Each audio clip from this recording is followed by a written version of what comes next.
what are some ways that anybody can answer this, can think about, how can employers do a better job at telling the story about career movement? Because most companies do offer this, they just don't tell anybody.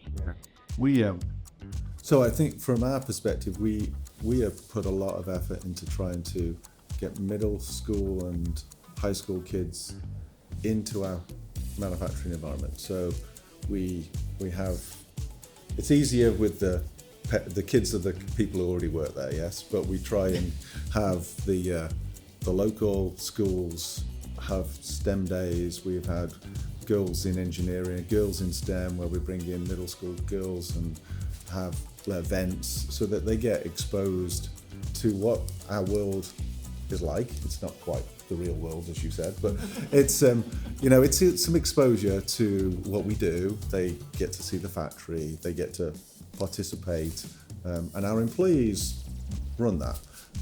So I think those kind of things are things that we try to do with those local schools so that they get exposure and they realize that there is an opportunity there. We're not very successful at the moment to get into maybe the parent idea of how do you get the parents to see manufacturing. So those are examples. Another example, we try to sort of promote some of these things. Like, for example, we're sponsoring the all-girls Johnson County robotics team that just competed in the first robotics world championship. Awesome. We sponsored them and they all turned up in cat shirts, and so that's like a positive. One of the things we're working on is really making that connection for students in middle school.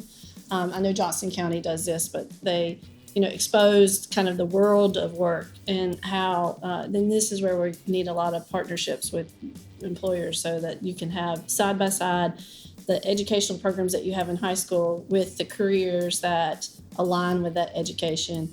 And then as I'm going into ninth grade, I've already done a lot of career activities, career inventories, and so then I have an idea of what I'm really good at, and then I can make, we're helping people connect the dots. And so they're making those choices, not so much because mom wants me to go to, this early college, but because this is what I want to do.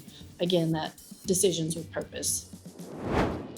Say a few things to let employers know how smart, competent, and capable your students are and how they would make great members of their team. Well, they're obviously highly successful in weight tech classes. So you're looking at high school students who are being successful in community college courses, and they're not watered down. So they're obviously very intelligent to start with. They understand the subject, and when pushed to that level, they will achieve to that level.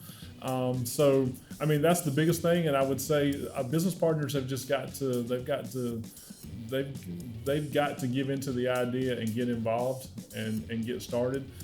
They've got to sponsor students and organizations and do the things that sounds like Caterpillar's already doing. Just got to get involved. Can't say it enough. Well, I just keep coming back to self-interest. Rusty, everybody, you hit the nail on the head, which is businesses, they need to move from, lamenting the lack of workers to doing something about it, making that investment. And so it's in everyone's self-interest, especially theirs, to do this. But, beyond self-interest, it's about, creating families with, sustainable wages. It's about creating vibrant communities. It's about creating and supporting the tax base of those communities, the communities that we all want to live in. Mm-hmm. And so, there's much more at stake than filling a job when you actually do fill a job with someone. Employers will tell me that they can train anybody. They need students who know how to work. But you know how you get taught how to work? Is you have to work. So